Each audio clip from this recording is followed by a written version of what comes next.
বন্ধুরা, good afternoon, শুভ দুপুরটা। দেখো এখন গরম ভাতে জল দিয়ে ভাত খাচ্ছি, আর শরীর আমার খুব খারাপ।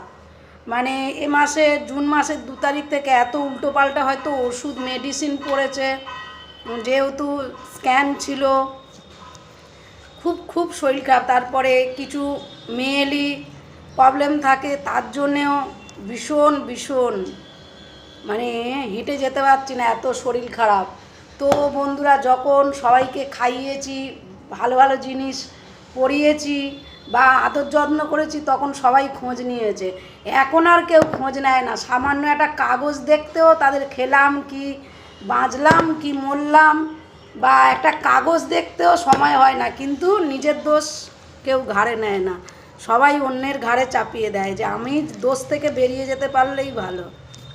যে খেলো না, মানুষটা কেমন আছে, মরলো না বাঁচলো, কেউ খোঁজ নেয় না। যখন টাকা ছড়াতে পারবে, অনেক কিছু ভালো রাখতে পারবে, তখন সবাই এসে খোঁজ নেবে।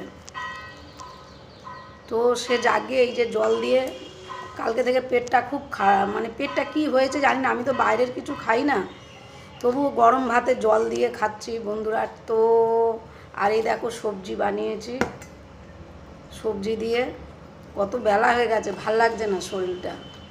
তো খাই।